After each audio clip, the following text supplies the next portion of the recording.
하나님 우리가 두려움을 다스리고 행복하기를 원하십니다.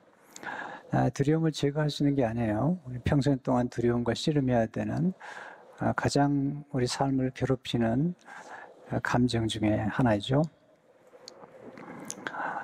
바울은 자기의 영의 제자 디모데에게 두려워하지 말라. 디모데가 소심하고 쉽게 두려워했기 때문에 그의 생애 마지막에 영의 아들 디모데에게 편지를 쓰면서 두려워하지 말라. 디모데서 1장 7절을 보게 되면 하나님 우리에게 주신 것은 두려워하는 마음이 아니요 오직 능력과 사랑과 절제하는 마음이니, 하나님이 우리가 두려워하기보다는 능력, 용기, 그리고 사랑, 절제하는 마음. 절제는 우리의 감정을 다스리는, 통제하는 그런 능력을 의미하죠. 특별히 우리 예수 믿는 사람들은 이제 무서워하는 종의 영, 율법의 영을 받지 않고 영의 양자의 영, 하나님의 성령의 영을 받았기 때문에 우리는 두려움을 이겨내야 되고 또 하나님 아버지의 그 사랑을 따라서 살아야 된다. 그렇게 바울은 로마서 8장 14절 15절에서 말씀하죠. 무릇 하나님의 영으로 인도함을 받는 사람은 곧 하나님의 아들이라. 너희는 다시 무서워하는 종의 영을 받지 아니하고 양자의 영을 받았으므로 우리가 아빠 아버지라고 부르짖느니라. 무서워하는 종의 영이 아니라 양자의 영, 하나님의 자녀가 되는 양장을 받았으므로 우리가 하나님을 아빠 아버지라고 부르짖느니라, 그렇게 말씀하고 있습니다.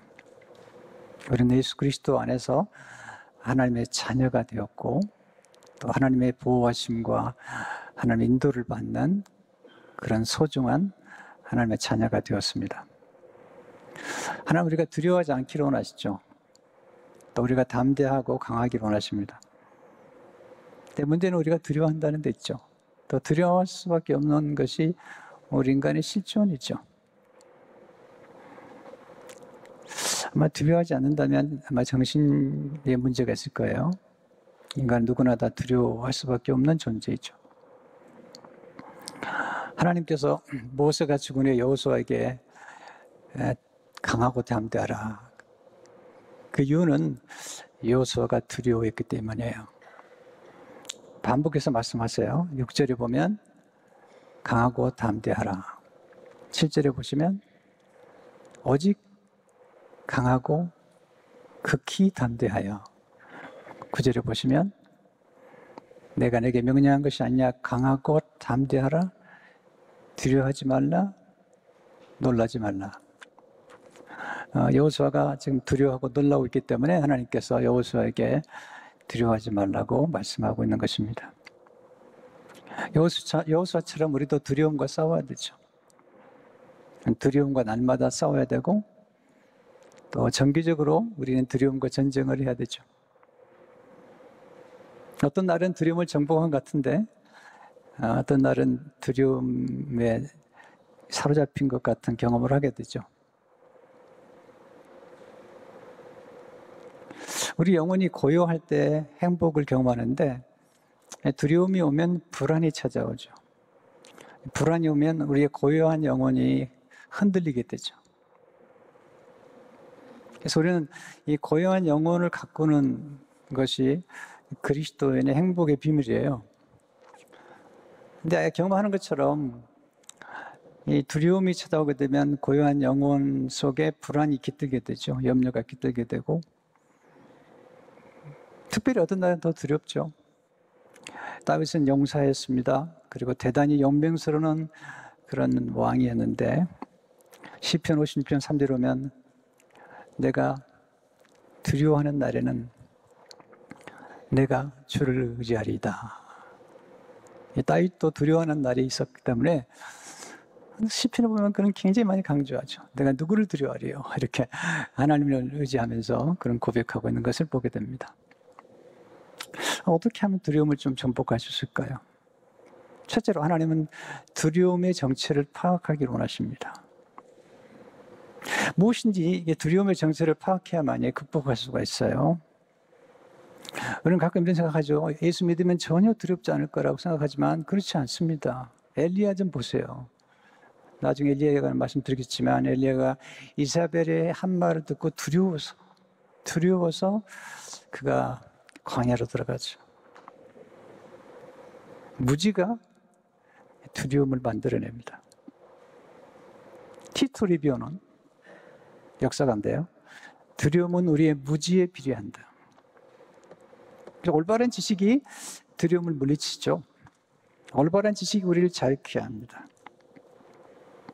하나님이 왜 무엇인지 사로잡히는 건 좋지 않죠. 요한복음 8장 32절은 진리를 알지 진리가 너희를 자유롭게 하리라. 그래서 우리가 두려움의 정체를 좀 파악하고요. 두려울 때 두려워하지 말고 두려움을 자세히 좀 들여다봐야 돼요. 그리고 왜 두려워하는지 자기 마음도 좀 들여다보고요. 그러면 신비롭게 두려움의 정체를 파악하게 돼요.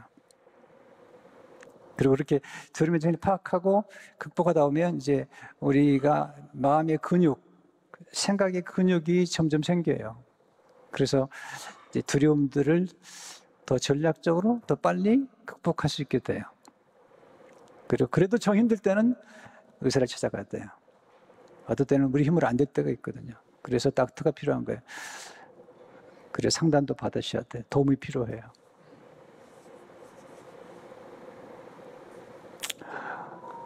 기도하면 되죠.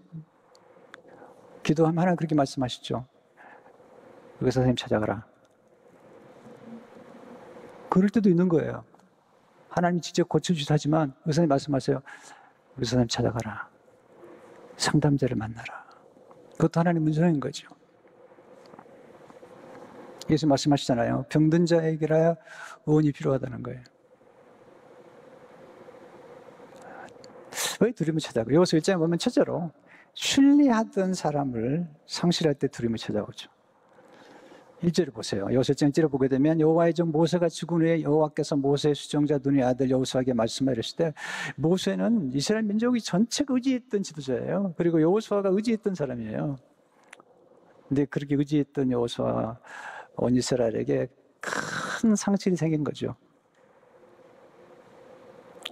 그가 죽은 거예요. 상실은 두려움을 낳습니다. 상실 때문에 두려움을 경험하는 것은 당연합니다. 그리고 의지했던 남편, 사랑했던 아내, 또 신뢰했던 어떤 사람, 우리 곁에 떠날 때 고통스러운 거죠. 상실 때문에 두려움이 온다는 것을 인정하셔야 돼요. 그래서 필요하면 애도 시간을 충분히 갖는 것도 필요해요. 눈물도 필요해요. 근데 이걸 알아야 돼요. 상실 후에도 우리는 잘 살아가야 돼요. 그리고 잘 살아내야 돼요. 그리고 잘 살 수 있어요. 물론 우리가 신뢰하고 사랑하는 가족들이 떠난다는 것은 힘든 일이지만 그러나 다 살아가요. 여호수아와 이스라엘 백성들이 모세가 죽었지만 가나안 땅을 정복하잖아요. 또 거기서 하나님의 놀라운 역사가 있는 거죠. 두 번째 무거운 책임이 주어졌을 때 두려움이 찾아오죠. 지금 여호수아에게 무거운 책임이 하루아침에 주어진 거죠. 여호수아 1장을 보시면 저 모세가 죽었으니 이제는 이 모든 백성과 더불이나 이 요단을 건너 내가 그들 곧 이스라엘 자손에게 주는 그 땅으로 가라. 엄청난 무거운 책임이죠. 무거운 책임, 참 무거운 짐이에요. 저게 담임 목회자를 해보니까 이 담임 목회자의 어려움은 무거운 짐이죠, 짐. 이건 책임이 무거운 거예요. 모세도 얼마나 짐이 무거웠으면 하나님께 저 죽여달라고 얘기하잖아요. 하나님 저 무거워 견딜 수 없습니다. 죽여주십시오. 모세도 죽여달라고 그러잖아요. 무거운 짐이에요, 살아간다는. 그런데 그 무거운 짐이 항상 나쁜 것만 아니죠. 한 선교사님이 원주민들하고 같이 강을 건너는데 처음 건너는 겁니다.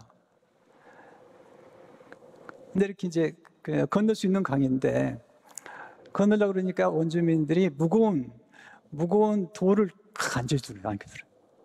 그래서 깜짝 놀란 거죠. 아니 그냥 건너는 것도 쉽지 않은데 무거운 돌을 안겨주니까요. 언제 물어봤지 왜 이렇게 돌을 안겨주냐고. 가면 안다고. 중간중간 가니까 급류를 만나요. 급류를 만나는데 그때 큰 돌이 없으면 그냥 휩쓸려 떠나려 죽는 거죠. 무거운 돌 때문에 흘러가지 않는 거죠. 여러분, 인생 가운데 무거운 짐이 우리에게 도움이 될 수 있잖아요. 무거운 짐이 우리를 강하게 만들고 또 우리를 담대하게 만들 수 있죠. 또 무거운 짐이 우리를 축복해줘요. 우리를 살리기도 해요. 전다신 전기를 읽어보면 한번 굉장히 추운 날씨인데 가는데 어떤 사람이 쓰러져 있는 거죠. 선다신이 그냥 갈 수 없어가지고 그를 업었어요. 업고 가는데 많은 사람들이 그냥 막 지나가는 거예요. 그 사람 쓰러졌는데 그냥 지나가는 거예요. 한참 지나가다 보니까 앞에 지나가던 사람이 다 죽어 있는 거예요. 근데 자기만 살아있어요. 그러니까 이 쓰러진 사람을 살리기 위해서 무거운 짐처럼 이렇게 하다가 몸에 땀이 나가지고 살아있는 거예요. 그러니까 우리가 무거운 짐처럼 엮여지는 사명이나 남을 돕다가 우리가 더 건강할 수도 있다는 것이죠. 세 번째, 중요한 사명이 주어졌을 때 두려움이 찾아오죠. 사명이 뭐죠? 사명이 하나님께 맡기신 심부름이죠. 이 땅에 보내 이루게 하시는 심부름, 과업이죠, 과업. 여호수아에 가나안 땅 정복이라는 과업이 주어진 겁니다. 외로운 길입니다. 어려운 길입니다. 그럼 모세의 수정대로 살면서 모세의 길이 얼마나 힘든 길인가를 알았죠. 중요한 사명을 맡을 때 두려운 건 당연한 거죠. 말씀하시죠. 두려워하지 말고 놀라지 말라. 우리가 두려움을 가능하면 온몸으로 부딪혀 봐야 돼요. 그래야지 두려움을 이길 수가 있어요. 두려움에 직면함으로 우리가 두려움을 다스릴 수가 있고요. 두려움의 정체를 파악함으로 두려움을 다스릴 수 있습니다. 두 번째, 하나님은 두려움을 정복함으로 놀라운 축복을 경험하기를 원하시죠. 우리가 두려움을 정복해야 할 까닭은 두려움을 정복한 후에 경험한 놀라운 축복들과 삶의 보람들과 풍성한 열매가 있기 때문에 하나님께서 우리에게 두려움을 정복하게 만들죠. 오늘 두려움에는 물론 긍정적인 면도 있죠. 마르코스 비스는 이렇게 얘기합니다.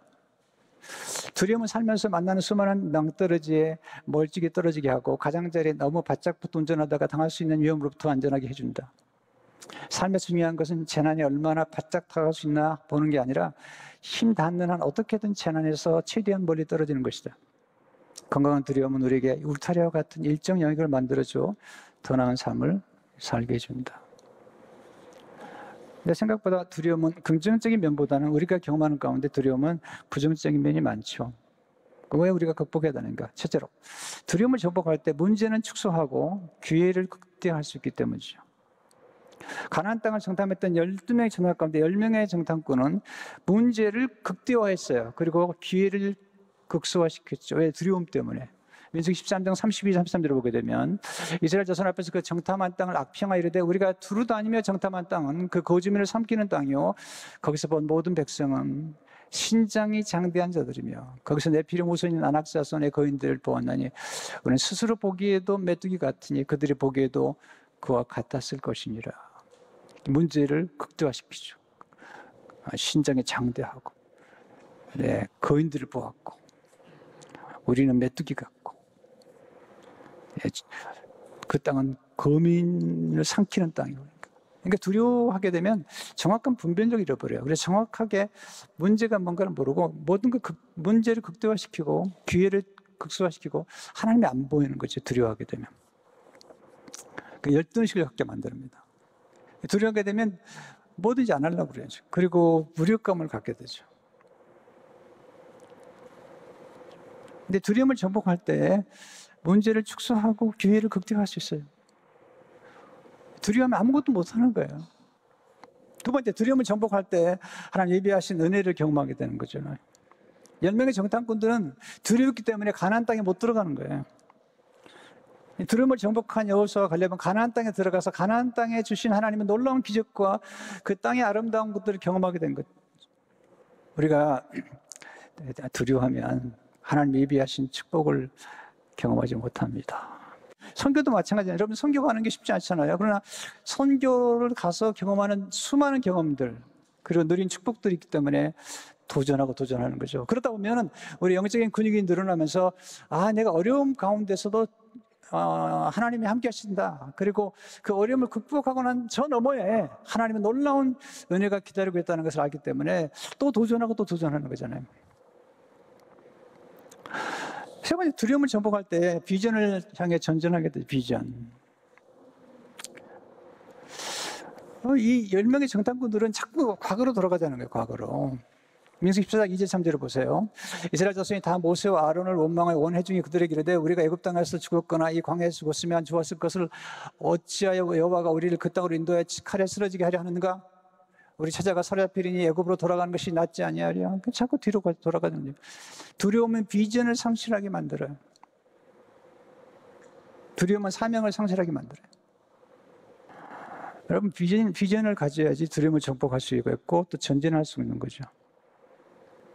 우리가 두려움을 정복하고 또 하나님이 함께 하시는 걸 믿을 때 앞으로 전진할 수 있죠. 믿음이 뭐죠? 믿음은 과거로 돌아가는 게 아니죠. 믿음은 하나님 주신 비전을 바라보는 것입니다. 믿음은 뒤로 물러서지 않고 앞으로 전진하는 것이죠. 히브리 10장 38절 39절을 보세요. 나의 의인은 믿음으로 말미암아 살리라. 또한 뒤로 물러가면 내 마음이 그를 기뻐하지 아니하리라 하셨느니라. 우리는 뒤로 물러가 멸망할 자가 아니요 오직 영혼을 구원하며 이르는 믿음을 가진 자니라. 네 번째, 하나님을 바라볼 때 두려움을 정복할 수 있어요. 우리 시선이 중요해요. 환경을 바라보고 우리 자신을 바라보면 두려워할 수밖에 없어요. 때로는 우린 그림자만 보고 두려워할 때가 많아요. 10편 23편 4절을 보시면 내가 사망의 음침한 골짜기로 다닐지라도 해를 두려다닐 것은 주께서 나와 함께 하시면, 이게 시편을 기록한 다윗의 고백인데, 여기 사망의 음침한 골짜기라는 이 표현이 영어성에 보면 재밌어요. 사망의 음침한 골짜기가 아니라 사망의 그림자의 골짜기, The Valley of the Shadow of Death 들었어요. 죽음의 그림자만 보고 두려워하는 우리가. 죽음을 두려워하는 게 아니라 우리 예수 믿는 사람들은 이미 영생을 얻었기 때문에 죽음도 두려움 뛰어넘어가야 되죠. 그런데 많은 사람들이 죽음도 아니라 죽음의 그림자만 보고 두려워하는 거예요. 그래서 우리는 그림자를 볼 것인지 아니면 하나님 바라볼 것인지 선택해야 돼요. 10명의 정탐꾼들은 거인을 바라봤어요. 하나님 바라봤죠. 그러니까 여호수아와 갈렙은 하나님 바라봤죠. 그래서 담대히 선포하죠. 민수기 14장 9절을 보세요. 그 땅 백성은 두려워하지 말라. 그들은 우리의 먹이라. 그들의 보호자는 그래도 낫고 여호와는 우리와 함께 하시느니라. 하나님이 함께 한다는 사실, 이게 중요한 거죠. 여러분, 안전만 추구하면요 아무것도 못해요. 결혼하겠습니까? 아이를 낳겠습니까? 여러분, 부딪혀 보시는 거예요. 그리고 한 단계 한 단계 걸어가는 거예요. 헬렌 켈러가 그런 말 했죠. 안전이란 대개 미신이다. 사실은 존재하지 않는다. 인생은 대담한 모험이거나 아니면 아무것도 아니다. 한 번은 이제 탈버스 공부할 때인데 그 교수님 그러더라고요. 이제 그 이스라엘 학생들 데리고 가는데 그때도 뭐 이스라엘도 전쟁이 있고 그러니까 이제 얘기를 하는 거예요. 뭐가 안전한가. 이분 그러시더라고요. 가장 안전하지 않은 게 뭐냐면 집에 있는 거래요. LA가 안전하지 않대요. 맞는 얘기죠. 여러분, 어디서 제일 많이 죽죠? 침대에서.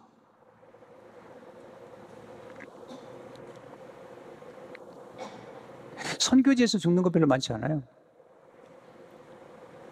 우리가 이제 삶을 좀 더 정확하게 볼 필요가 있는 거잖아요. 참 메가다 장관은 이 말을 참 좋아해요.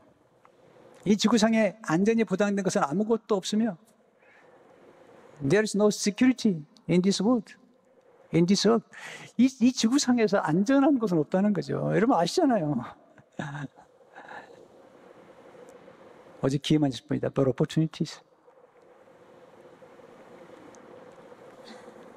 그래서 우리가 하나님 바라보고 우리에게 주신 길을 걸어가면서 과감하게 우리 인생길을 도전해야지 우리에게 주어진 기회들을 얻을 수가 있고 그 두려움 저 너머에서 우리를 기다리고 있는 놀라운 축복들, 예수님 십자가를 통과한 다음에 그 너머에 있는 부활을, 그리고 수많은 영혼들이 구원받는 걸 보한 것처럼 우리도 마찬가지죠. 우리 생애 가운데 저 너머에 있는 것을 보면서 과감하게 도전하며 나아가는 것이 중요한 것이죠.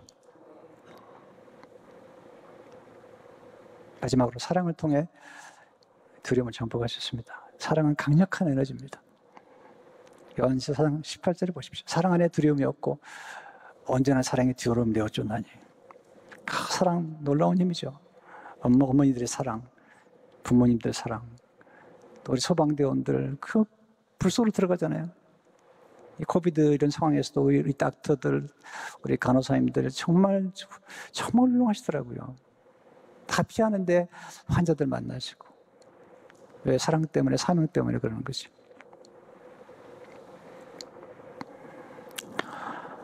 사랑하면 모든 것을 견뎌냅니다. 모든 것을 참습니다. 모든 것을 극복합니다. 하나님이 동행하신 믿을 때 우리 두려움을 다스릴 수 있죠. 여호수아 1장 5절을 보세요. 내 평생에 너를 능히 대적할 적 없으니 내가 모세와 함께 있었던 같이 너와 함께 있을 것입니다. 내가 너를 떠나지 아니하며 버리지 아니하리니 강하고 담대하라.